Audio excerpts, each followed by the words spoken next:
Olá, estudantes, retornando para mais uma aula. Hoje nós iremos fazer uma aplicação sobre pêndulo físico, que é um corpo rígido colocado em oscilação.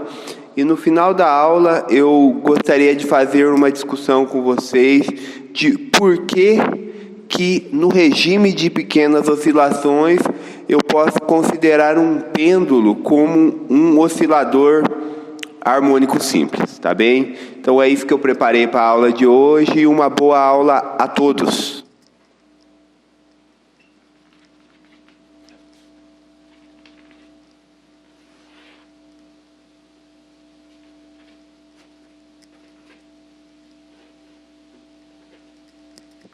Bem, então, muito simples para tratar esse problema, o que nós precisamos lembrar é que um corpo rígido, ele se comporta como se toda a massa dele estivesse concentrada no centro de massa e a força resultante que atua sobre ele, atua nesse ponto.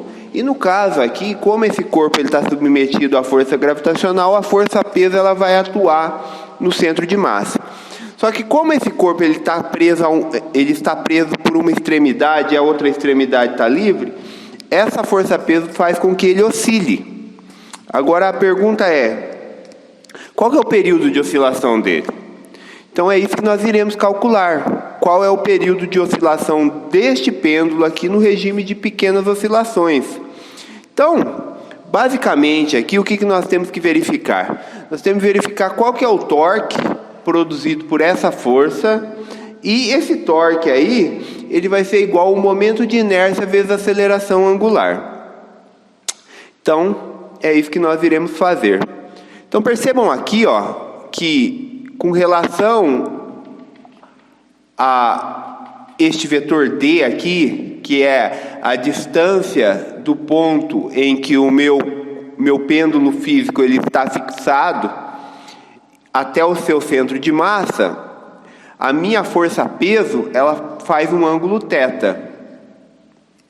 E a componente da força-peso que é capaz de produzir torque aqui, ela será a componente perpendicular aqui, que é o meu PY. Desculpa, que é meu PX aqui. Então o meu torque aqui, ele vai ser Px vezes D, ou P vetor D. No caso aqui, Px vezes D, porque eu já estou tomando a componente perpendicular. Então, é isso que nós iremos fazer agora, determinar o torque.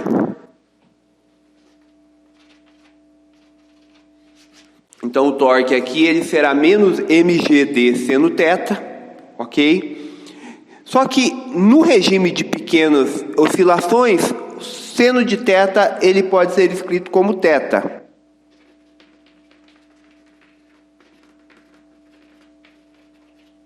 Ou seja, θ muito menor que 1 radiano, tá bem? Então, para θ menor que 1 radiano, muito menor que 1 radiano, eu terei que o seno de θ ele é aproximadamente θ. Esse ângulo tem que ser dado em radianos, não é graus não, tá bem? Então, o que nós iremos fazer agora? Considerar a aproximação. Então, o torque, ele é menos mgd vezes θ. Então, agora, nós sabemos pela segunda lei de Newton para o movimento de rotação, segunda lei de Newton para rotações, o torque ele corresponde ao momento de inércia vezes a aceleração angular. Então é isso que nós iremos fazer. Então essa aqui é a minha equação 1, que o torque é mgd vezes θ, e essa aqui é a minha equação 2, que o torque ele é o momento de inércia vezes a aceleração angular, que é I vezes alfa. Então agora eu posso igualar a equação 1 com a equação 2. Então, igualando a 1 com a 2, eu tenho que menos mgd vezes θ é igual a I alfa. Só que alfa é d2θ dt2. Consequentemente, eu chego nessa equação que d2θ dt2 ele corresponde a menos mg vezes d dividido por i vezes θ. Então, como nós já verificamos anteriormente, eu posso chamar isso aqui de ômega ao quadrado, ok? Então, que é a minha frequência angular. Como m, que é a massa do meu corpo rígido, é constante, a aceleração gravitacional é constante, distância do meu centro de massa é constante e o momento de inércia aqui é constante, eu posso chamar tudo isso aqui de uma constante ômega ao quadrado e dessa forma determinar o período. Então, meu período aqui ele é 2π sobre ômega ao quadrado. Então, 2π sobre ômega ao quadrado ele pode ser escrito como sendo 2π que multiplica a raiz do momento de inércia dividido por mg vezes d. Então, este é o período para o pêndulo físico. Ele é escrito em termos do momento de inércia, massa, aceleração gravitacional e distância. Então, agora, vamos verificar se isso está correto. Nós iremos verificar considerando que o meu pêndulo físico, ele é um pêndulo simples. Então, o momento de inércia para o pêndulo simples... Então, deixa eu fazer isso aqui, escrever isso aqui para vocês se orientarem aí nas notas de aula.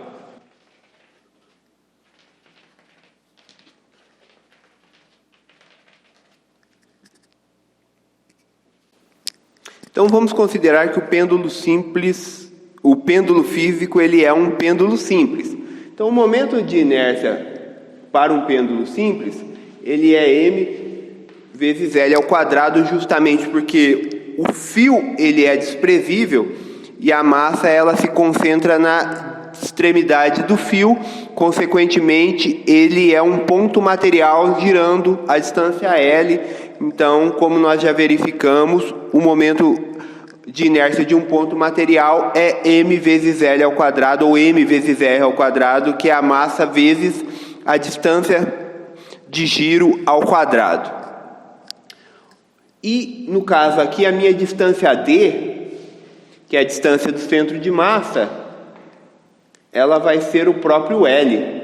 Então, substituindo na equação, eu vou ter que 2π raiz de I é m vezes L ao quadrado, dividido por mgd, e o d é o próprio L. Então, cancela o L com L quadrado e o M com M, e você chega que o período é 2π de raiz de L sobre G, verificando que está correta essa relação, ou seja, o pêndulo físico, quando toda a massa está concentrada na extremidade, ele se reduz ao pêndulo simples. Agora, pessoal, a pergunta é: por que eu posso aproximar um movimento de um pêndulo a um oscilador harmônico simples? E eu irei responder essa questão fazendo alguns gráficos e analisando esses gráficos, tá bem? Então é isso que nós iremos fazer agora.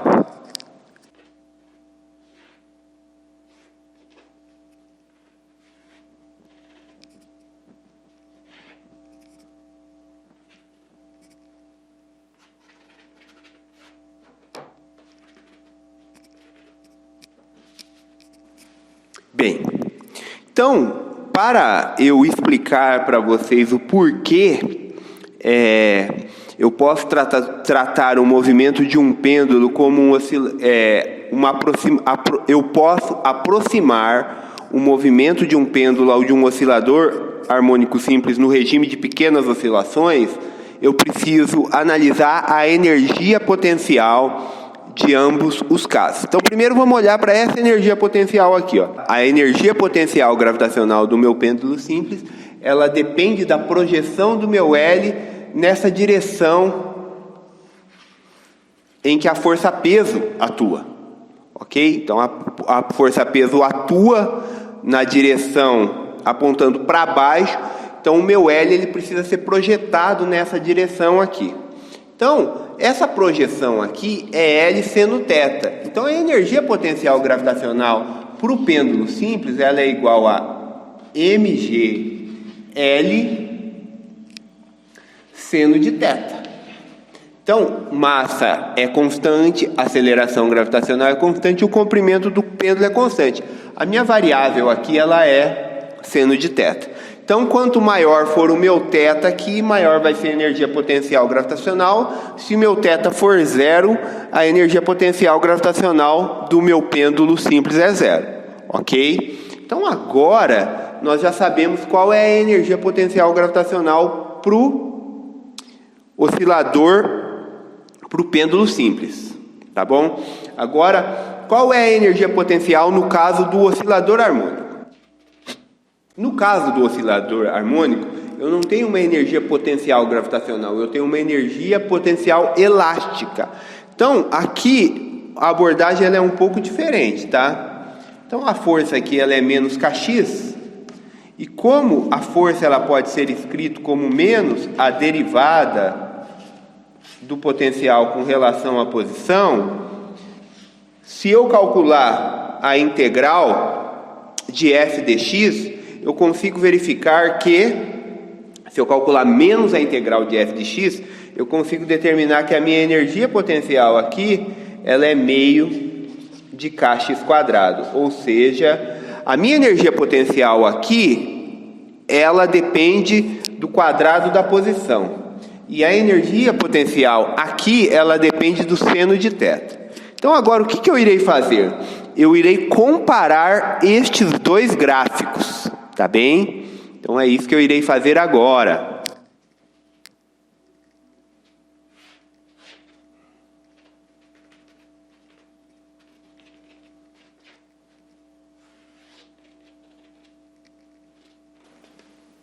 Então, para o pêndulo simples, a energia potencial aqui, ela é máxima, tá? Com θ igual a π sobre 2 e menos π sobre 2, e ela é zero com θ igual a zero. E esse gráfico aqui, ele é um semicírculo, tá bem?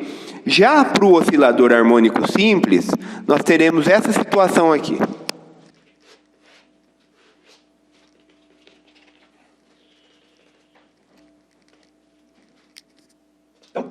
Como eu tenho uma função de segundo grau, essa função aqui, ela tem uma raiz só, que no caso é x igual a zero, e o que eu tenho aqui é que como o termo que multiplica x quadrado ele é positivo, a minha concavidade ela é voltada para cima, e aí eu tenho uma função que ela é uma função de segundo grau, que é uma parábola. Então percebam aqui que nós já vemos que existe uma semelhança entre o semicírculo e a função de segundo grau, mas elas não são iguais de maneira alguma, tá bom? Mas agora, a aproximação acontece quando eu superpor, ou quando eu sobrepor os dois gráficos. E aí você vai perceber que para uma região próxima de θ igual a zero e próxima de x igual a zero, nós teremos muita semelhança entre as duas curvas. E é isso que eu irei fazer agora.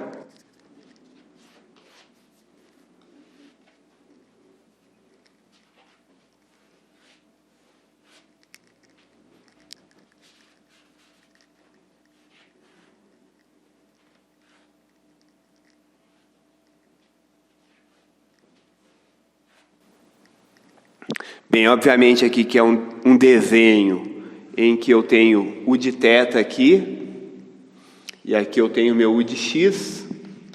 Então, só comparando essas duas funções aqui, no regime de pequenas oscilações. Então você fica fácil de perceber que na região ao redor de x igual a zero e ao redor de θ igual a zero, o meu u de x ele é muito próximo ao u de θ. Então eu posso escrever o meu u de θ, eu posso escrever o meu seno de θ como θ. Então é essa a aproximação. Então, no regime de pequenas oscilações, essa minha função, que é a função seno de θ, ela aproxima-se a um θ ao quadrado, tá bem? E aí eu posso escrever a minha solução para o pêndulo simples ou pêndulo físico como sendo um oscilador harmônico simples, porque eu consigo aproximar seno de θ para θ. E aí, dessa forma, eu consigo ter um potencial que se iguala, com uma determinada aproximação, à energia potencial de um oscilador harmônico, tá bem? Então, é isso, pessoal. E não somente o seno de θ vale isso, qualquer função potencial que eu tenha um ponto de mínimo, nas proximidades desse ponto de mínimo aí eu posso escrever a solução como sendo um oscilador harmônico simples. Eu separei um exemplo aí que é o potencial de Lennard-Jones, mas que será discutido nas próximas aulas. Então é isso, pessoal. Por esse motivo que eu posso aproximar o pêndulo simples para um oscilador harmônico simples no regime de pequenas oscilações. Então, pessoal, muito obrigado por assistirem às minhas aulas e bons estudos.